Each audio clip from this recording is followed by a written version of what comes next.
CPIഎമ്മിന് പിന്നാലെ തെരഞ്ഞെടുപ്പ് തോൽവി വിശദമായി പരിശോധിക്കാൻ CPIയും സംസ്ഥാന സെക്രട്ടേറിയറ്റ് അംഗങ്ങളുടെ സാന്നിധ്യത്തിൽ CPI ജില്ലാ കൗൺസിലുകൾ ഇന്ന് ചേരും. അതിനിടെ CPIഎം പോളിറ്റ് ബ്യൂറോ യോഗത്തിന് ശേഷമായിരിക്കും പ്രതിപക്ഷ നേതൃസ്ഥാനത്തിൽ തീരുമാനമുണ്ടാവുക. തിരുവനന്തപുരത്ത് നിന്ന് ഷബീദ് റാവുത്തർ തത്സമയം ചേരുന്നു.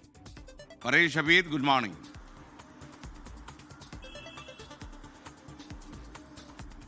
ഇടതു മുന്നണിക്ക് അപ്രതീക്ഷിതമായ ഒരു തിരിച്ചടിയായിരുന്നു തെരഞ്ഞെടുപ്പിലെ തോൽവി. മാത്രവുമല്ല, ഈ സീറ്റുകളുടെ എണ്ണം കുറഞ്ഞതടക്കമുള്ള കാര്യങ്ങൾ മുന്നണിക്കുള്ളിൽ കാര്യമായിട്ടുള്ള പ്രശ്നങ്ങൾ ഉണ്ടാക്കിയിട്ടുണ്ട്. ഇന്നലെ CPIഎമ്മിന്റെയും CPIയുടെയും വളരെ പ്രധാനപ്പെട്ട നേതൃയോഗങ്ങൾ ചേർന്നിരുന്നു. അതിൽ തന്നെ CPIഎമ്മിന്റെ നേതൃയോഗം നമ്മൾ കണ്ടതാണ്. ഏതാണ്ട് 13 മണിക്കൂറാണ് ആ യോഗം നീണ്ടത്. രാവിലെ 10 മണിക്ക് ചേർന്ന് രാത്രി 11 മണി വരെ ആ യോഗം നീണ്ടു. പ്രാദേശികാടിസ്ഥാനത്തിൽ ആദ്യം പ്രാഥമികമായി ലഭിച്ച കണക്കുകളാണ് പരിശോധിച്ചത്. ഈ രണ്ട് നേതൃയോഗങ്ങളിലും നേതൃത്വത്തിനെതിരെ രൂക്ഷമായിട്ടുള്ള വിമർശനം ഉയർന്നത് നമ്മൾ കണ്ടതാണ്. ഈ CPIഎമ്മിന്റെ നേതൃയോഗങ്ങൾക്കിടയിൽ CPIഎം സംസ്ഥാന സെക്രട്ടറി MV ഗോവിന്ദൻ വിളിച്ച യോഗത്തിലെ വാർത്താ സമ്മേളനത്തിലെ നാടകീയമായിട്ടുള്ള കാര്യങ്ങൾ നമ്മൾ കണ്ടതാണ്. ഏതായാലും ആരാണ് പ്രതിപക്ഷ നേതാവ് എന്നുള്ള കാര്യത്തിലാണ് ഇനിയിപ്പോൾ തീരുമാനമെടുക്കേണ്ടത്. അത് മുഖ്യമന്ത്രി പിണറായി വിജയന്റെ പേര് മുൻ മുഖ്യമന്ത്രി പിണറായി വിജയന്റെ പേര് ഈ വിഷയത്തിൽ ഇന്നലത്തെ നേതൃയോഗത്തിൽ കാര്യമായി ഉയർന്നിരുന്നു. ഏതായാലും PB യോഗത്തിന് ശേഷമായിരിക്കും ആ തീരുമാനത്തിലേക്ക് ഔദ്യോഗികമായി CPIഎം എത്തുക എന്നുള്ളതാണ് നമുക്ക് ലഭിക്കുന്ന വിവരം. അതേസമയം പാർട്ടിയിൽ തിരുത്തൽ ആവശ്യമാണെന്ന നേതൃത്വത്തിനെതിരെ കാര്യമായിട്ടുള്ള അഭിപ്രായം ഇന്നലത്തെ യോഗത്തിൽ ഉയർന്നു എന്നുള്ളത് ഏറ്റവും പ്രധാനം. രണ്ടാമത്തേത് CPIയുടെയാണ്. CPI നേതൃയോഗത്തിലും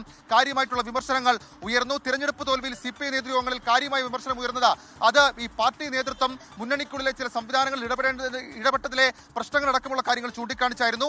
സ്ഥാനാർത്ഥി നിർണയത്തിലടക്കം വീഴ്ചയുണ്ടായി. അതിന്റെ ഉത്തരവാദിത്തം നേതൃത്വത്തിനാണ്. തിരഞ്ഞെടുപ്പിൽ നേതൃപരമായ പങ്കുവഹിക്കുന്നതിലും വലിയ പരാജയം സംഭവിച്ചു എന്ന വിമർശനം ഇന്നലത്തെ CPI നേതൃയോഗത്തിൽ ചേർന്നു. അതിന്റെ അടിസ്ഥാനത്തിലാണ് ഇന്ന് ജില്ലാ കൗൺസിൽ യോഗം ചേർന്നത്. ആ യോഗത്തിലും കാര്യമായിട്ടുള്ള വിമർശനം ഉയർന്നു. സർക്കാരിന്റെ പ്രവർത്തനങ്ങൾ, അതേപോലെ മുന്നണിക്കുള്ളിലെ പ്രവർത്തനങ്ങൾ അടക്കമുള്ള കാര്യങ്ങൾ, അതിനെതിരെ ഇന്നും ജില്ലാ നേതൃയോഗങ്ങളിൽ വിമർശനം ഉയരും. അതേസമയം ഏറ്റവും പ്രധാനം ചാത്തന്നൂരിൽ BJP ജയിച്ചതടക്കമുള്ള കാര്യങ്ങളിൽ CPIക്കുള്ളിൽ വലിയ തരത്തിലുള്ള വിമർശനം അല്ലെങ്കിൽ അമർഷം ഉരുണ്ടുകൂടുന്നുണ്ട്. ചടയമംഗലത്തെ തോൽവി അടക്കമുള്ള കാര്യങ്ങളും പാർട്ടിക്കുള്ളിൽ കാര്യമായ ചർച്ചയാണ്. ഏതായാലും ഇന്നത്തെ ജില്ലാ കൗൺസിൽ യോഗം, അതേപോലെ CPIഎമ്മിനെ സംബന്ധിച്ച് അടുത്ത ദിവസം ചേരാനിരിക്കുന്ന അവരുടെ PB ഇതിലായിരിക്കും അന്തിമമായിട്ടുള്ള തീരുമാനങ്ങൾ എടുക്കുക. SKN. Okay, thank you Shabeed Rawther.